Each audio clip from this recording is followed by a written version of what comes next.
All right. Hello, everybody. Why am I? Oh, I'm not. Okay. There I am. Okay. Welcome, everybody, to episode 4 of our webinar series, Seeking Unity. Today's topic is the Church Towards a Common Vision, which is a World Council of Churches document. We have a small number of people here today, so we may just have a big group discussion rather than using breakout rooms. We'll see how that goes if more people join us. So basic introduction. As I said, this is a webinar, but my name is Nick Jessen, and I'm the Ecumenical Officer for the Archdiocese of Regina. And we are trying over the COVID period to have a series of different online workshops to teach about basic elements of ecumenism. And I'm hoping that this series will continue when the lockdown is over. There are a few house rules I've mentioned in the past.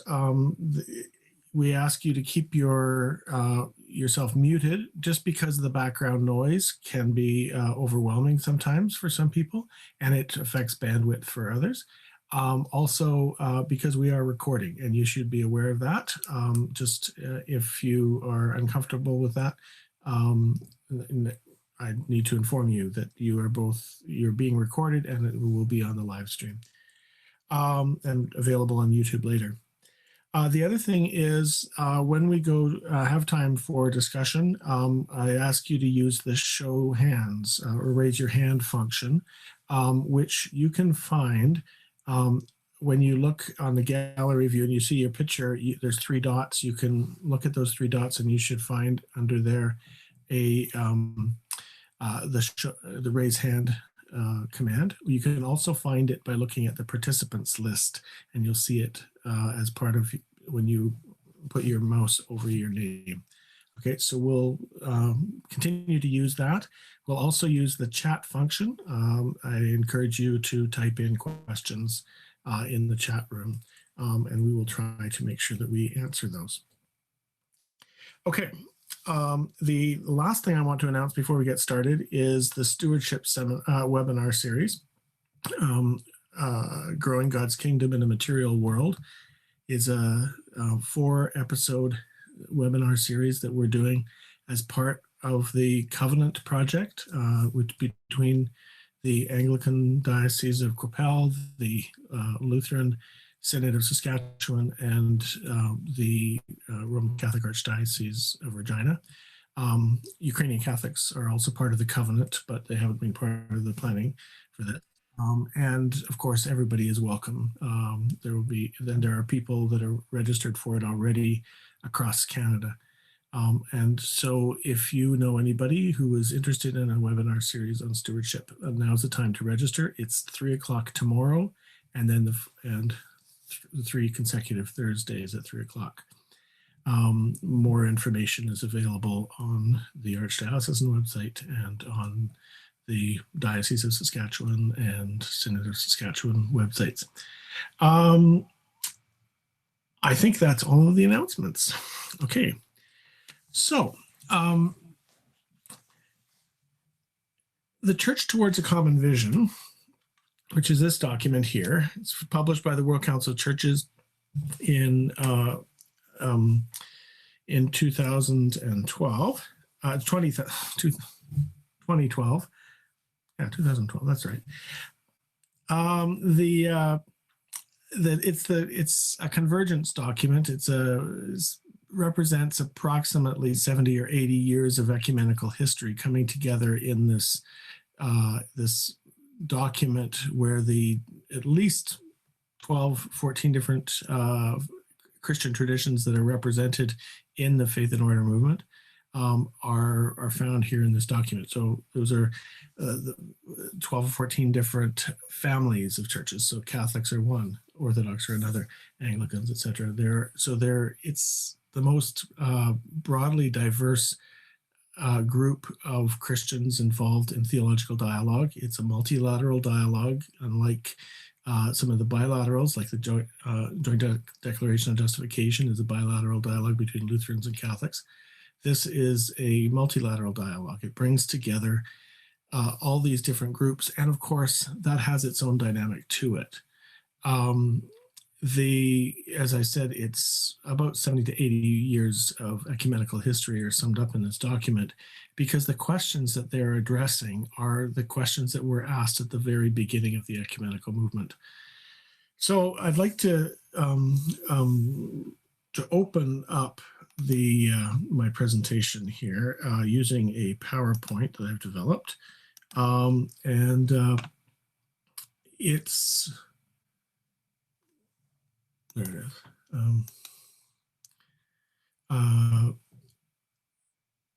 Where is that? How come I know what I'm looking for here. Sorry, I'm a little bit confused right now. What's going wrong? I've got something else showing on the screen. Stop that one. Okay. You're not seeing your share screen yet. No, I haven't been able to get it to go there. There it is. Okay, I had my other share screen open. That's why. So here we go. I'm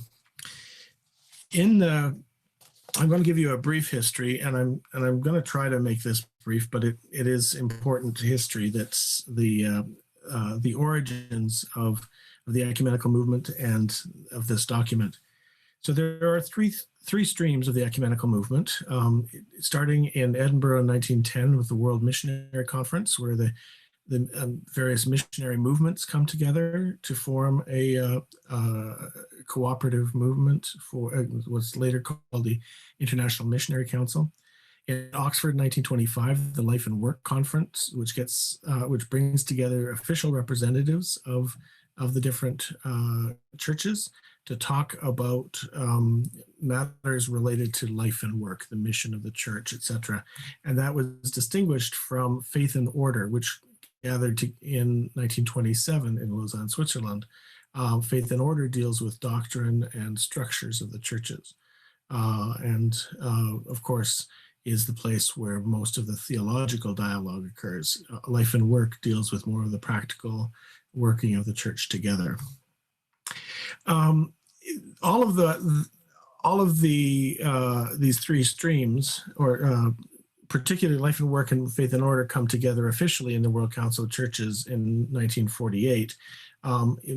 International Missionary Council is also included on the side, but is not yet a full member of the World Council of Churches.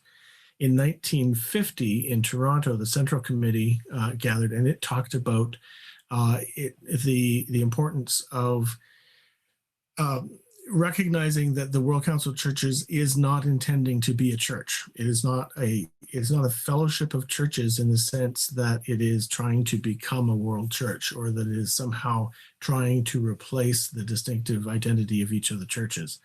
So it was very clear in the Toronto statement that it is not a world church. It is not intending to be a church. It does not consider itself to have an ecclesial status.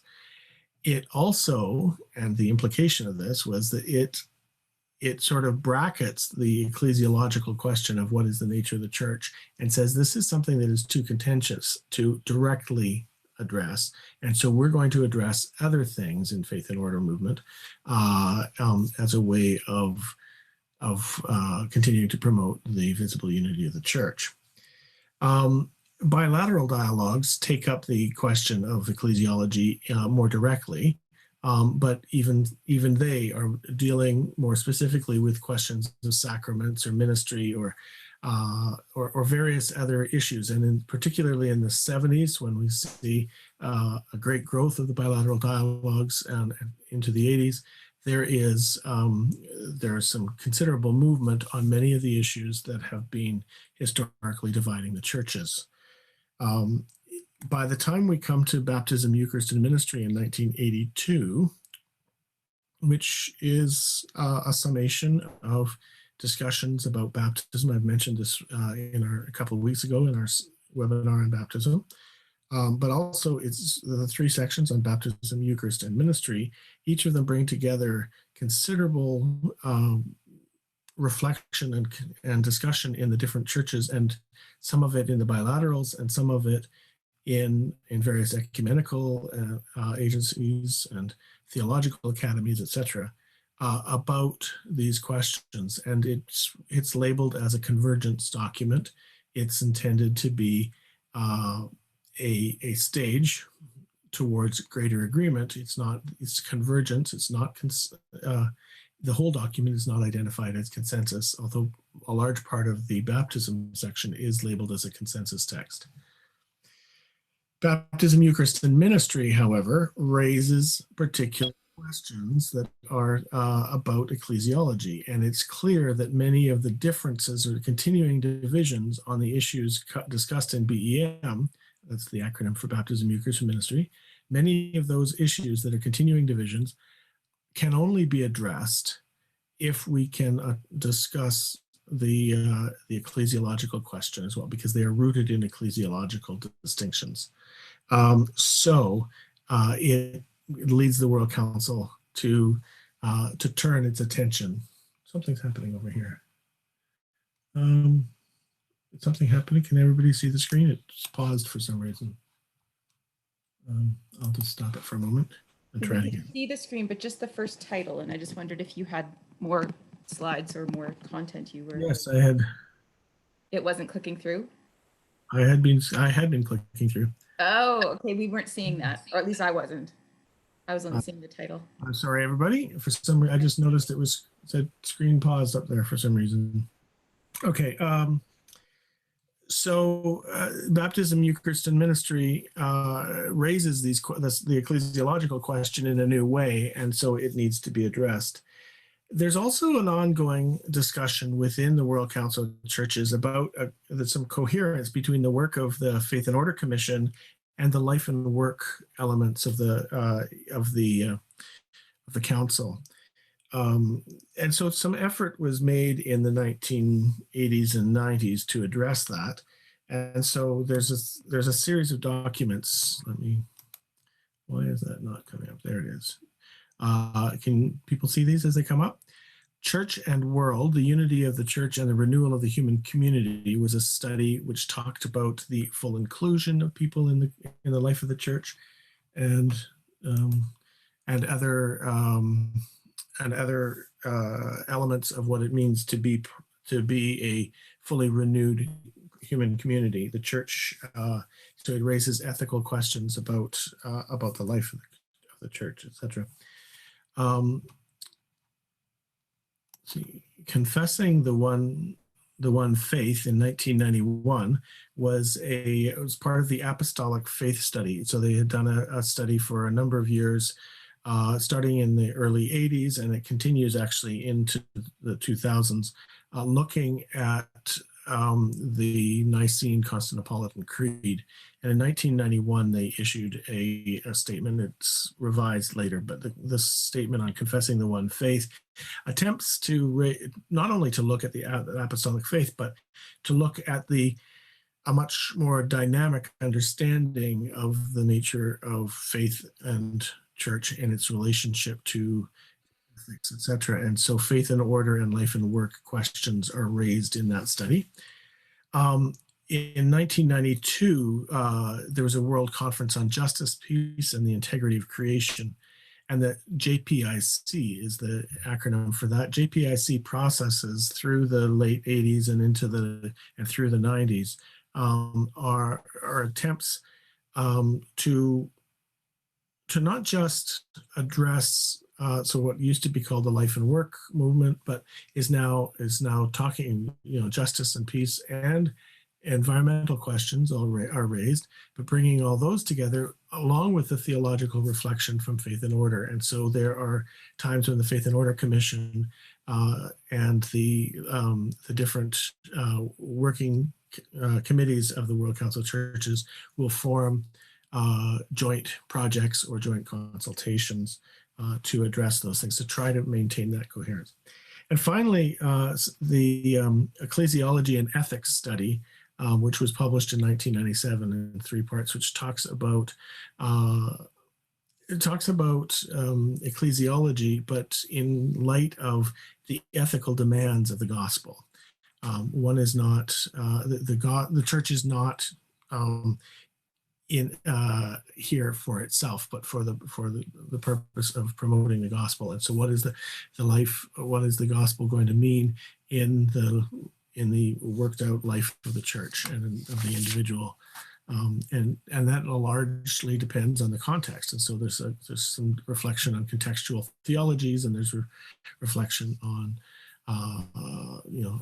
what does it mean to be in a post-colonial church, etc. So a lot of that experience coming into that discussion coming from Global South and others. So the Ecclesiology and Ethics study brings us a much richer understanding of ecclesiology, which is not just ecclesiology from a textbook, but is lived out in the life of the church. Okay, so there are some important statements from the World Council of Churches over its history, and they tend to come at each of their assemblies, which happen about 7 to 8 years apart. These four are particularly important for the work of the or towards this document, the Church Towards a Common Vision. So in 1948, the World Council of Churches, in its preliminary statement to the world, it says, "We intend to stay together." So this is the founding assembly of the World Council of Churches. It's bringing together the faith and order and the life and work movements. But it understands the church understands the council to still be a fellowship of still divided communion. So remember, the Toronto Statement later says we're not a world church.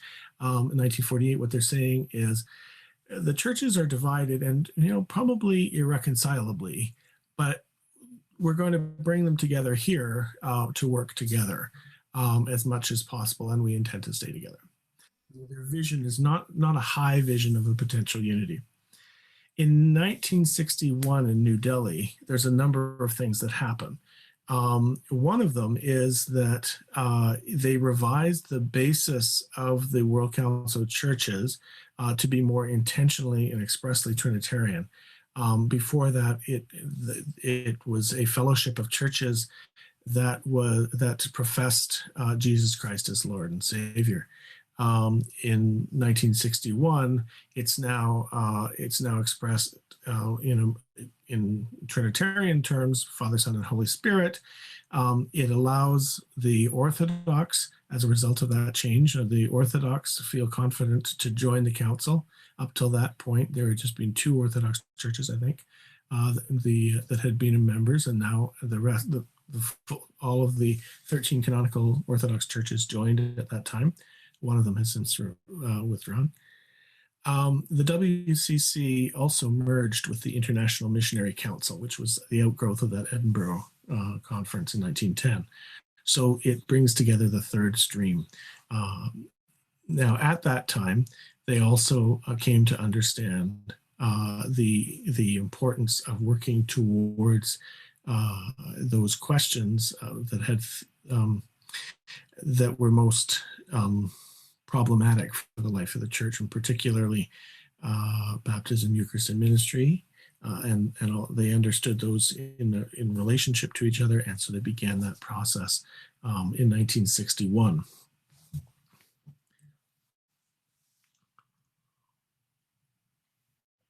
In 1975, the Council Assembly was held in Nairobi, Kenya, and there they issue a statement on the unity of the church in which they refer to a model of conciliar fellowship. This is a new model of unity that had developed in the 70s in theological discussions and bilateral dialogues, etc. And they came up with this model of unity to describe a relationship of the different churches, each still independent and self-governing, but in a relationship that would, at least in the future, was understood that could could be expressed in a shared conciliar process. So something like a joint synod. So the World Council of Churches is not a world church, but it might function as a bridge that allowed that conciliar relationship between two self-governing fellowships. This model of conciliar fellowship replaces the organic unity model, which had been really the one that had been most commonly understood since the beginning of the ecumenical movement. Certainly, it's the model that was used in forming the United Church of Canada, and it was expected that this model of conciliar fellowship would promote greater levels of recognition and cooperation between the churches. It's not. It wasn't. It was appropriate for a certain time, but by 1991, the Canberra Assembly of the World Council spoke of the unity of the church as a koinonia. Koinonia is a Greek word which means communion or fellowship, and we're going to talk about that as we go ahead, because essentially koinonia is an analogy to the Trinity, in which it understands the relationship between the three persons of the Trinity as the human community is an analogy to the Trinity. Our unity amongst each other, our relationship amongst ourselves, should model that of the three persons of the Trinity. But also, koinonia is also a vertical relationship, not just horizontal, but it's a vertical relationship in which we seek to be to participate in the life of the Trinity. This is best expressed through Orthodox theology, which is where this language of koinonia and participation comes from. Theosis, the process, which sort of is the understanding of sort of becoming more deeply embedded in the life of the Trinity, etc. It brings together both ecclesiological and soteriological dimensions. The soteriological referring to the process of salvation, growing in sanctification and holiness. So all of that is summed up in this new model of koinonia, but fleshing that out is of course the work that follows after Canberra. I want to read you this statement from Canberra because I think this is really important. The unity of the church to which we are called is a koinonia given and expressed in the common confession of the apostolic faith, a common sacramental life. Look at these things that are elements of this. A common sacramental life, which is entered by the one baptism and celebrated together in one Eucharistic fellowship. A common life in which members and ministries are mutually recognized and reconciled. And a common mission witnessing to all people to the gospel of God's grace and serving the whole of creation. The goal of the search for full communion is realized, is accomplished, is discovered, when all of the churches are able to recognize in one another the one holy, Catholic, and Apostolic Church in its fullness. This full communion, this full communion is a term we use now today as a model. This full communion will be expressed on the local and the universal levels through conciliar forms of life and action. In the Anglican Communion, the discussion related to the Windsor Report and the questions about holding together as a communion, they raised questions about mutual accountability within the conciliar life of the Anglican Communion. So there's an expression of that here. In such communion, churches are bound in all aspects of their life together at all levels, in confessing the one faith and engaging in worship and witness, deliberation and action. So that's the whole of paragraph 2.1 of that statement. It's about a 3-page statement, maybe less than that.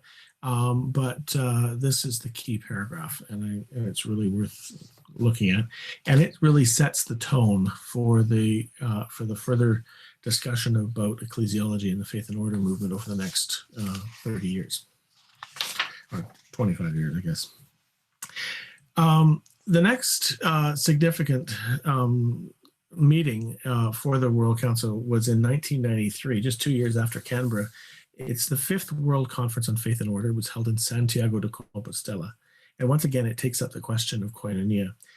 And what had happened was that after BEM was issued in 1982, they had sent it out to the churches and they'd asked for responses.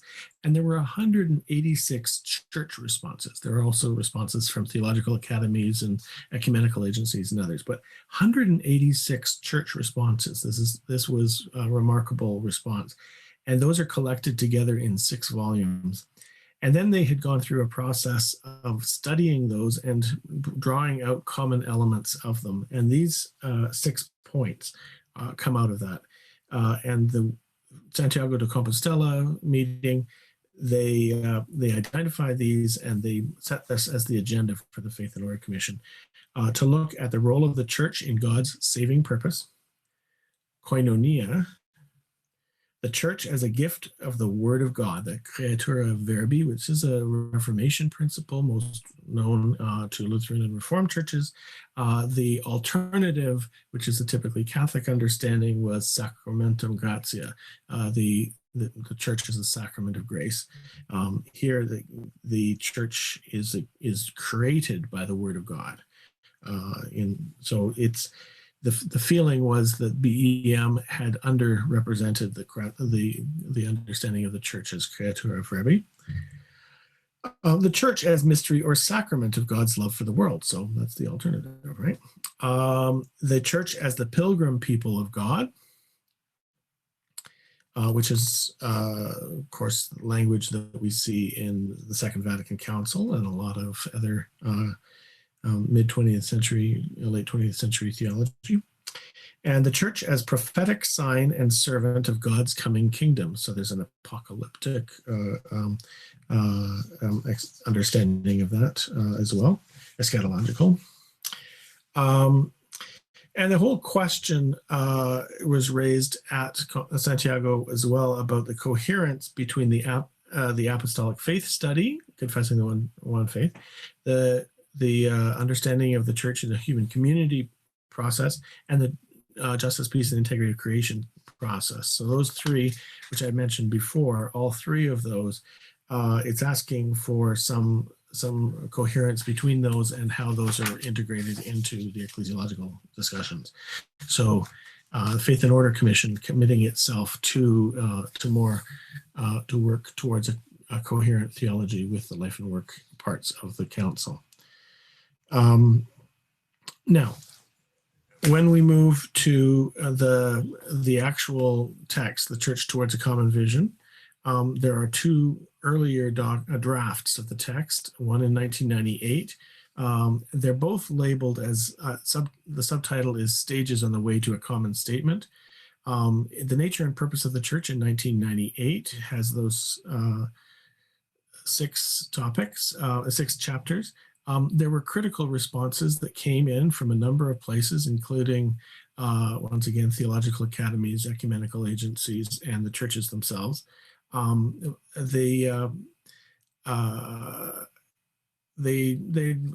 identified a number of things which were missing or underdeveloped in the text, including discussion of teaching authority, of mission, and of a universal ministry of Christian unity. So it's the universal ministry of Christian unity was a subject that had been taken up in the bilateral dialogues, and that's, of course, we're talking about papal ministry or Petrine ministry.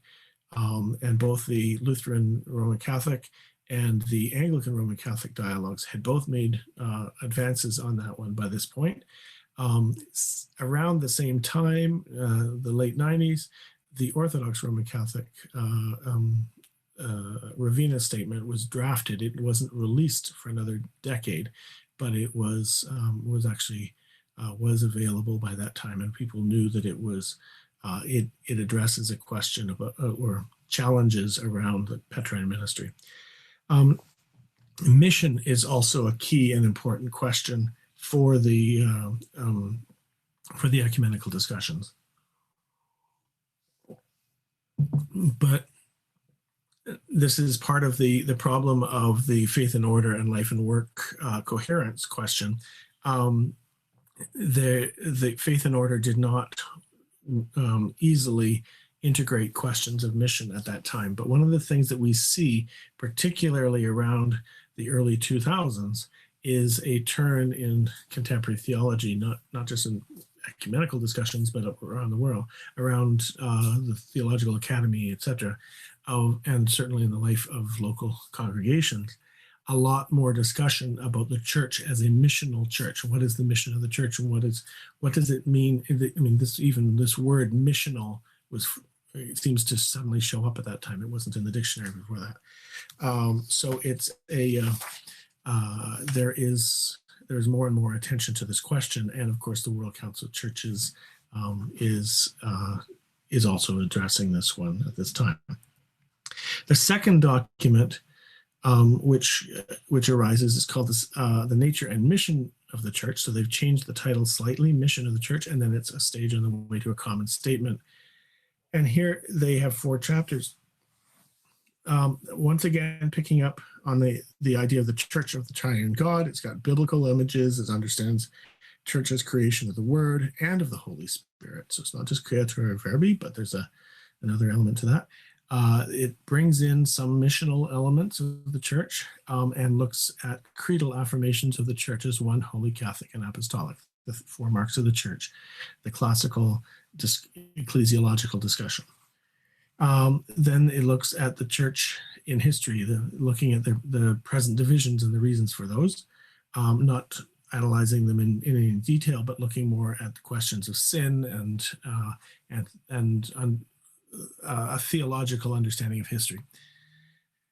The life of communion in and for the world. So it's looking at what are the elements necessary for communion, and then it labels them as apostolic faith, baptism, Eucharist, ministry, episcopae, that's the oversight or bishops, councils and synods, and universal primacy is raised here for the first time, and questions of authority, which are and all of these are sketched out to some extent, but not in great depth. And the very brief last chapter, In and for the World. There were 80 responses from churches, theological academies, and ecumenical bodies. Great appreciation for an increased focus on mission, but the concern that they set mission, the nature of the church and the mission of the church, as though they were 2 things in contrast to one another. So they encouraged them to try to fix that.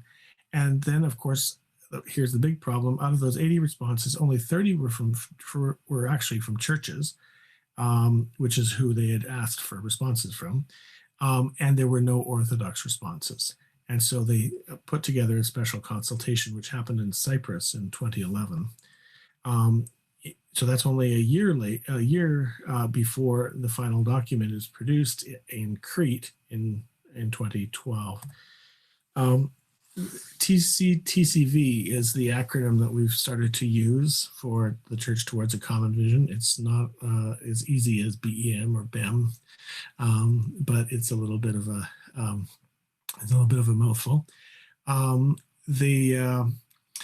It's also referred to as a convergence text, as I said. It's the same status and character as BEM, and it has 4 chapters. So they bring it's really a development, but a strengthening of some of these questions.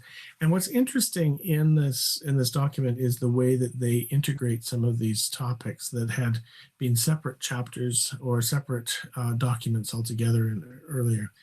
And I'm noticing that it's well after 3:30, so I don't want to go through in great detail about the document. You do have it in front of you. Or available online. Let's move here. In the first chapter, it uses biblical and Trinitarian themes, understanding of the church as a gift of God, which is for mission in the world. Unity itself is a gift of God, which we've discussed that before as well. At the heart of the church's vocation in the world is the proclamation of the kingdom of God, inaugurated in Jesus the Lord, crucified and risen. I can make these slides available to you later if you'd like. In the second chapter, the Church of the Triune God, it discusses in great detail the Koinonia, understanding of Koinonia, there are subsections on various elements. What's interesting here is that instead of just addressing Koinonia as a dogmatic category in church in relationship to the Trinity, it speaks about the church as the initiative of God, and the unity of the church as the initiative of God, which is one of the principles I mentioned last week. It picks up that language of priest, prophet, and king that is a biblical image of the church, and that has become part of contemporary ecclesiological discussion. But it relates that as well to the body of Christ and temple of the Holy Spirit language from Paul. And then, of course, it picks up the classical ecclesiological questions about the church as one holy, Catholic, and apostolic. So it integrates those different kinds of ecclesiological models into the Koinonia discussion. The second part of chapter 2 is on the church as sign and servant of God's design in the world. So it's bringing up that sacramental element of the sign, but to serve God's mission in the world. So it's missional as well. I'm not going to move on. There's considerable discussion about legitimate diversity within unity and how do you maintain those distinctions. What is the relationship of those two? There's a discussion of the relationship between local and universal church. And of course, there's a difference in how local church is understood by different Christian communities. And it's very clear that it understands that distinction, but it's trying to raise a question a more foundational question in ecclesiology of the relationship to the universal, and is there a universal? It's very clear that it understands that yes, there is such a thing as a universal church. It is not just an invisible church. There is a universal church, but what is its reality is the question for the document. In chapter 3, it moves on to understand the church growing in communion. There's an already but not yet.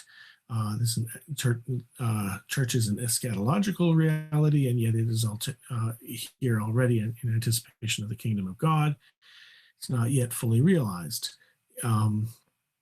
There's a growth. It understands the essential elements of communion, faith, sacraments, and ministry.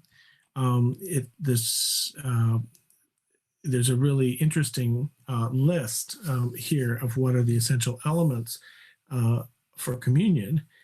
This comes from a document produced by what's called the Joint Working Group, which is a document, a committee between the World Council of Churches and the Roman Catholic Church, the Vatican. This Joint Working Group has been around since 1968, and they issue reports from time to time. And this one on the church, local and universal, lists in it the elements, ecclesial elements, which are required for full communion within a visibly united church.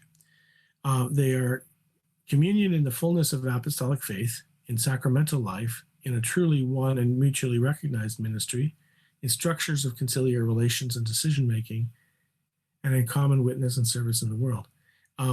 This is, in some ways, a remarkable acknowledgement on both sides of the breadth of those essential elements and the possibility that those might exist beyond, from a Catholic perspective, beyond the Catholic Church, but from a World Council of Churches perspective, that there are, in fact, touchstones, that there are these elements that are required, and that absent of those, the unity is not possible. There's an extended section in chapter 3 on each individual one of those, and I can't go into them now, but there are some really challenging questions, particularly around ministry, authority, authority of the ecumenical councils, and once again on Petrine ministry, the universal ministry of unity. And then there's this last chapter on the church in and for the world is only 3 or 4 pages. It does raise questions about religious pluralism and about moral questions as they are facing the challenge the unity of the church and the role of the church in society. So I would encourage you to read that document carefully. I was going to propose that we move to breakout rooms, but I think with the numbers that we have here, we can do this as a large group. These are the questions that I've put on the screen are the ones that were asked by the commission of the churches. So when they sent this document out, they've asked each of the churches to respond to these 5 questions. And the idea is as a way of assessing the actual document and assisting in the reception of it or the continued refinement of it in the life of the council. So to what extent does the Church Towards a Common Vision reflect the ecclesiological understanding of your own church? To what extent does it offer a basis for growth in unity between the churches? What adaptations or renewal in the life of your church does the statement challenge your church to work for? How far is your church able to form closer relationships in life and mission with those churches which can acknowledge in a positive way the account of the church described in the statement? It's a long question. And what aspects of the life of the church could call for further discussion? And what advice could your church offer for the ongoing work of faith and order in the area of ecclesiology? So I'm going to stop the screen share now, and I can post those questions into the chat room so that we can all discuss them. Okay. If you have would like to start off, I invite you to raise your hand, and I will open.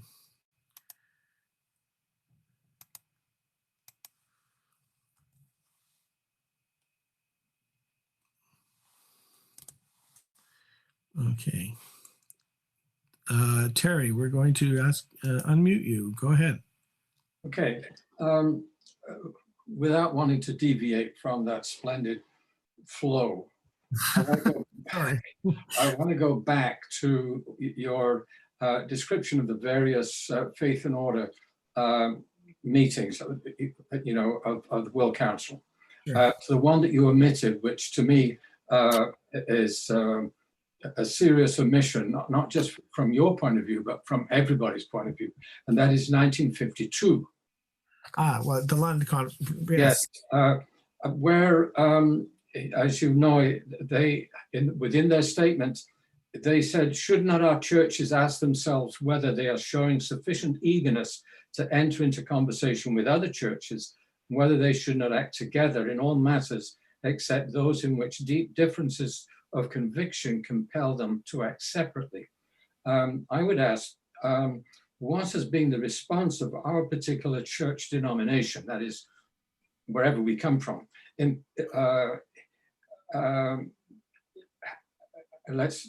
has been the response for our particular church denomination or community to the above question? And have we, as people in parishes, communities, whatever, have we ever been asked to consider what, quote, deep differences in conviction prevents us from developing a rich common Christian life together with other church communities in our area? Why has this question been ignored for almost 70 years? Mm-hmm. Well, of course, the Lund principle is a key principle for not just in telling us, giving or challenging the churches to actually do something ecumenically, but to ask us to treat the other as somebody that we need to be, we cannot be, I cannot say I have no need of you, as Paul says, right? So Lund raises that as a challenge, right? So you're absolutely right. It has an ecclesiological implication besides the practical. And the answer, where has it been followed, or where have the churches been challenged, is a big question. Amanda, go ahead. Just I'm wondering if I can, my own thought in responding to that particular question. It's an interesting one to bring up into the midst of this, because I've always thought of the Lund principle as even though we haven't worked out all the ecclesiological questions and that all of the theological work has not been done to the point that we have reached that completeness of unity, and yet even now we do everything that we can together, and it's that working out of that joint mission, that joint reflection, that joint work as the church, even though we haven't come to the end of that conversation that Nick's documents, that presentation of documents is taking us through this trajectory, and we haven't gotten to the end of that yet. And yet all the way along, we're challenged to say, what can we do together even now before that's finished? Yeah. Terry, do you want to respond to that, or? Well, yes. I think the simple statement is that we can do everything together.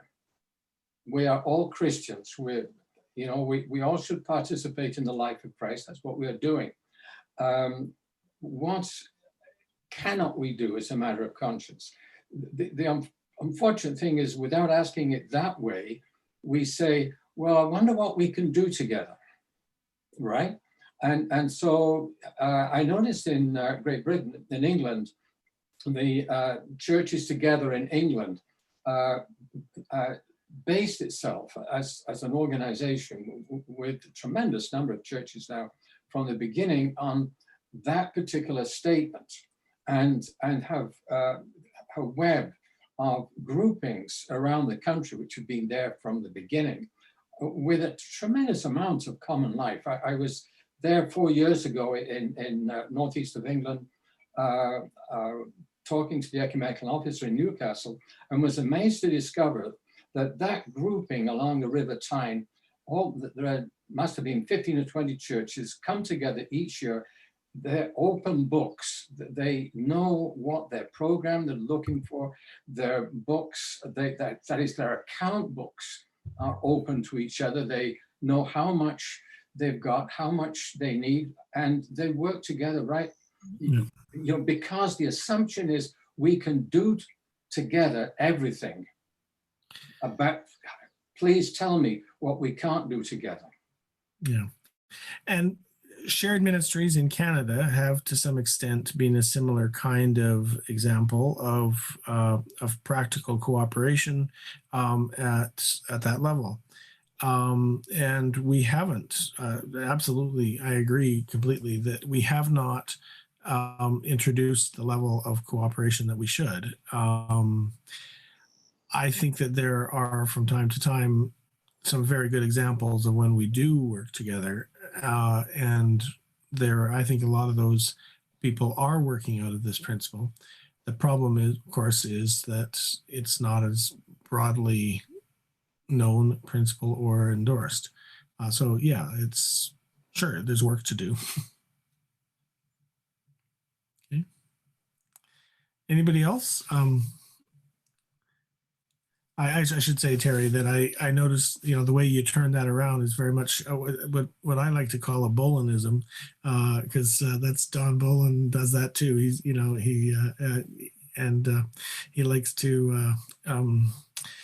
likes to remind people that really they're operating out of the human side of the equation, so to speak. That we tend to be comfortable in our current practices, right? And when things upset that, it takes a great deal to change the inertia. Yeah. Anybody else got anything? I knew that this was going to be long, but I didn't realize how much the preliminary material was how long it would take. So I expanded on it as I was working on it. I realized that's probably not the right idea. But so there are key ideas that come up later, particularly in chapter 3, which I think I will do on other days as specific topics. But there are some key ideas. One of the ones that I think is of particular interest to us would be the question of the Petrine ministry. What is the role of the papacy? As you know, John Paul II referred to it as, he understood that the papacy, the Petrine ministry, was to serve the unity of the church, but he also said that he recognized that it was the greatest obstacle to the church unity. So there's an ironic historical context. What are we to think of that? What are we, go ahead, Amanda. I think you had your hand up. One of the things that I found in your brief taking us through the Church Towards a Common Vision was when you got to the slide that had the list of things that would be necessary in order for there to be full communion, that agreement between the joint working group and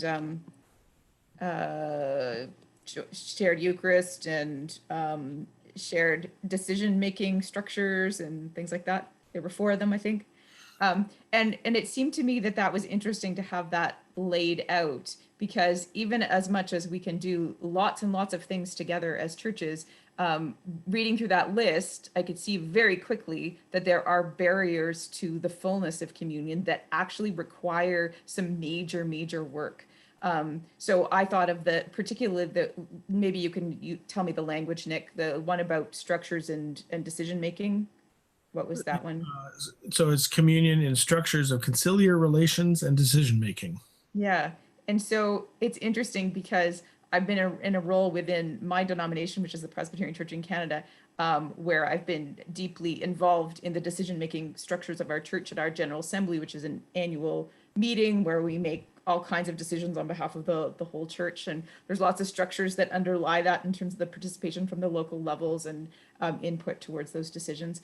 And I also have the opportunity this year to attend the plenary, the annual plenary of the Canadian Conference of Catholic Bishops, and to watch a little bit of their decision-making process. And having done that, I can go, well, there's lots of interesting things that are in common, but I have no idea how these 2 things could be reconciled into sort of one thing or one connection, because there's also so much difference, and there'd be a lot of barriers in terms of that. But that doesn't mean that identifying these kinds of things and going, yeah, we need to somehow make progress on those more difficult things, so that we can get past the things that are the blocks in terms of the Lund principle, the things where our consciences won't allow us to do these things together because there's still a barrier. Mm-hmm. Right. So the list there was fullness of apostolic faith, sacramental life, a truly one and mutually recognized ministry. That's hard. Structures of conciliar relations and decision making, and common witness and service in the world. So that's 5 items. Is that 5? I see Alan waving his hand. Go ahead, Alan. Just unmute yourself, or Nick will unmute you. Where is he? I will. There we go. I think that. Are you okay? All right. I think that the language that we use and the stipulations that we put in place come across in most of the church as a barrage of words that's very hard to get our heads and minds around. And I really think that the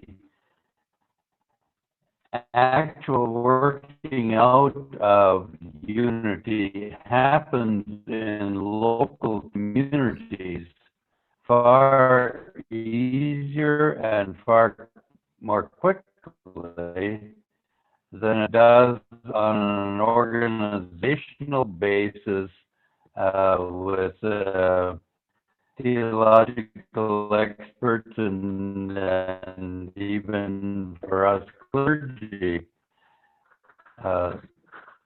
Because I've noticed in small towns in Saskatchewan that the people of different denominations have lived together in that community for so long, many of them, that they sort of look about the same way at issues as the rest of the community.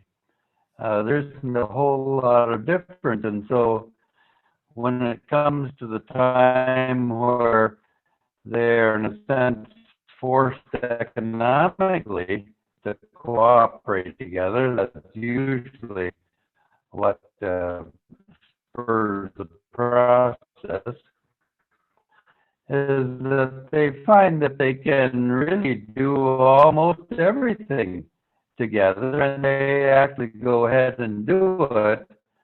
And I think that we probably in the church leadership really need to simply be in contact with those communities, be ready to be a resource and to guide in to a certain measure, but to let the process unfold, because the Spirit of God works through all of God's people. And so in some situations, I know where there's been a definite cooperation between 2 or 3 denominations, that there are other denominations that get involved, the local people get involved, and they feel quite comfortable with each other. They recognize they have different pasts and different history and a different way of doing things, but they're actually living out the Lund principle and not bothering to ask a great deal about what can't we do. It's what we can do because we're in a situation where we want to do something together and we need to do something together. And so we need to look, I think, at smaller local areas of the church actually leading the way and taking the cue from that as to forming principles and such out of all of that. Okay. Well, thank you, Alan. The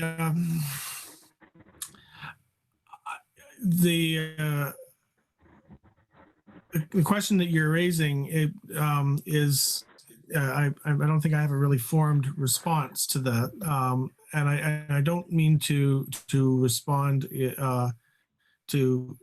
So the great silence means either this guy's really crazy, or else maybe there is something there that's hard for us to get a hold of.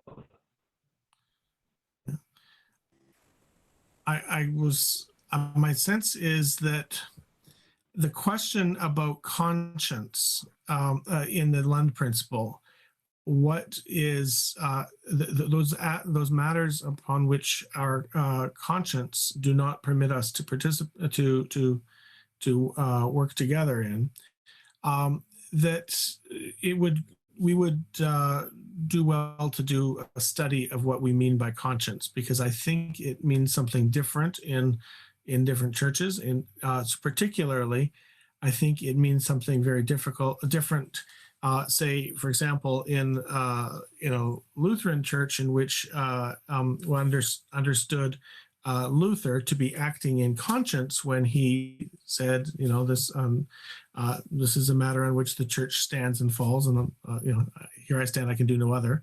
That kind of understanding of conscience, as though relates to his personal understanding and appropriation of the doctrine of the church. Whereas in a Catholic understanding, conscience explicitly references ethical discussion and my culpability for things that I do.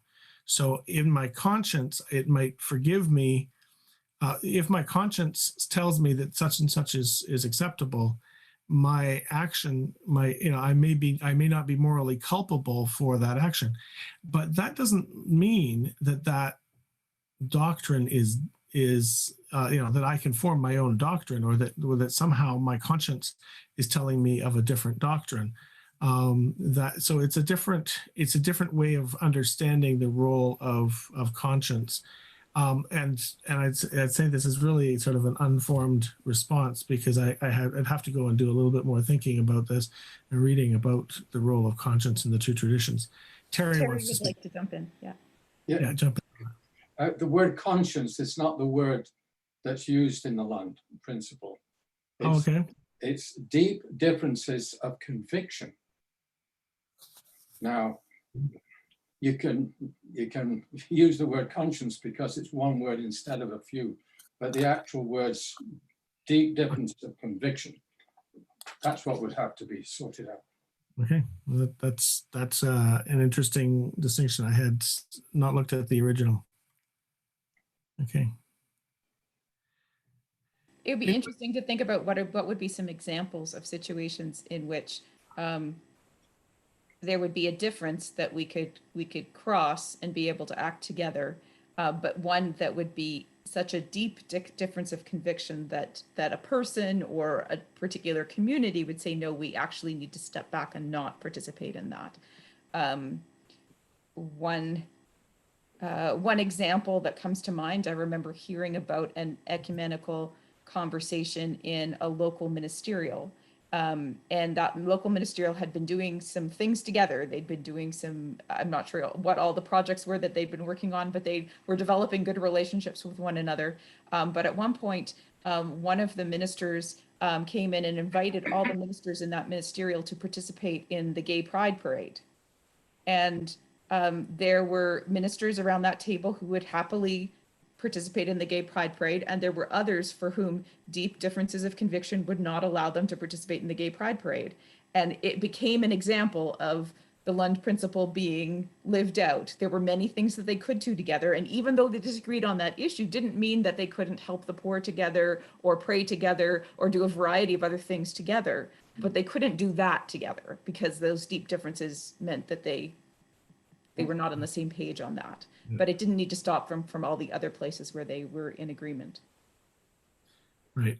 And the Lund principle doesn't then, presume that one side or the other is correct, as our typical discussion of some of these questions do. It does say, we tend to take sides. The Lund principle invites us not to take sides, but to continue to work together and wherever we can. Alan? Sorry. Go ahead, Terry. What I was going to say was, the question then comes: are the convictions, if you use the word conviction, where does that conviction come from? Does that come from the mother church, the mother denomination, or does it come from the individual priest, or who has his own particular angle? I mean, people, convictions, it does beg that question. It does beg that question, yes. Alan, do you have an answer to that?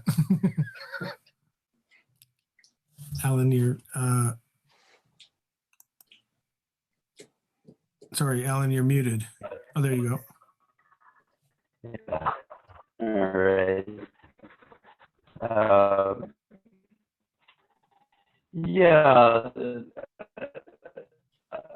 I think we'll never sort out where all the convictions come from, and a lot of people wouldn't have a clue as to where their own convictions come from. Sometimes it's a part of growing up in the tradition of the Christian faith that each person has grown up in. But I think Amanda raised a very good example of where there would be deep convictions, and yet it didn't prevent other kinds of cooperation together. And I could even push that further in the small town scenarios that I've had some experience with, where people of different denominations have worked together simply because they needed to have a pastor that could be available, or a priest, and so then it has come to the Eucharist question, and so in some of those settings, Eucharist has been offered, but with the clear indication that people that are involved locally might have very deep convictions about whether or not they can take part in that Eucharist or communion, and that's respected. On the other hand, I've become aware of people who have lived with very deep convictions and yet grew to have a sense that there's a oneness here that needs to be expressed in the Eucharist, and so I will join despite the background that I've grown up in. Sorry, Alan, So your sound is breaking up I quite a bit. think there's where you see the Lund principle working out, that as one sees the need and the desire, and is very honest about the conviction, the background, and the questions, and then works it out in the local community, that some will cross their own lines in order to be a part of this important fellowship of the Christian faith. So it's not easily decided by a mandate or a sweeping statement or stuff that is meant then for everybody, but I think it's going to be working out in local settings where there's a need, and that's something that I think we need to respect and yet be alert to give guidance to, and in some sense give encouragement to, as much as we're able to. And that's a fuzzy answer, I realize, but the Spirit works in a fuzzy way. It blows where it will, and we like to categorize everything, but the Spirit is not pictured in the Scripture as someone that lives with categories really strongly. I think we need to be recognizing how Christ said toward the end of John's Gospel that the Spirit will lead you into all truth, and these new things I have been able to share with you. Okay. Thank you, Alan. Because I probably said too much. Well, actually, we're having trouble hearing exactly what you're saying because of the bandwidth is a bit of a All problem. right. But from what I think I'm It's hearing. better if I tune out and then you get better sound throughout the rest. No, it's okay. Just, but I think that what I hear you saying is Why is there suddenly no sound at all? we can hear you. Okay. Yeah. Okay. So I think, Alan, what we're hearing from you is a priority for the local in terms of discernment of matters of conviction, and I understand the perspective. Sorry, somebody keeps taking my bandwidth. I can hear you now, but that's funny. I don't know what's going on because you were muted. Okay, so I think one of the challenges, of course, is how do we relate this question of conviction to the questions of authority, and how is authority understood in the church? So this is a common ecumenical topic. As I mentioned, it's taken up in Anglican Lutheran dialogue as early as the mid 70s, early 70s, with the first statement on authority in the church. It's taken up in the Lutheran Catholic documents. It's found in Anglican Lutheran relations. It's found in a number of other places. Authority is a continual, perplexing, and shall we say, painful issue in the life of the church, and the ecumenical movement has not shied away from discussing it, but it expresses itself in different ways. And some of them are questions, for example, about the Petrine ministry. Some of them are questions about the relationship between local and universal. Some of them are questions about personal conscience and conviction. These are good questions to take up in future webinars, and I think that I'm going to have to suggest that we leave it to that because we are well over time, and there are people who are already having to go. So I want to thank everybody for taking part today, and I'll try to be a little bit more organized in what I do next week.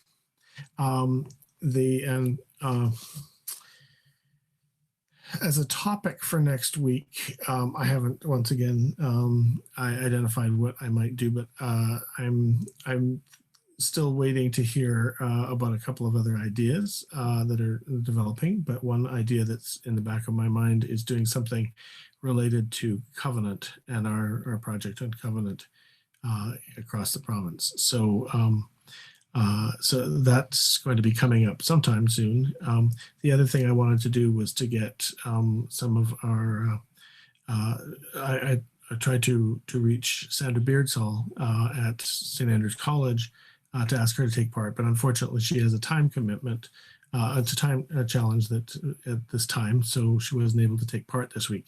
She would have been a great presenter on this topic because she's a member of the Faith and Order Commission of the World Council of Churches. She probably and a historian, so she would have dealt with the history a lot better than I would have. Anyway, I want to thank everybody for taking part, and I hope to see you again in future weeks. Thank you very much. Bye. And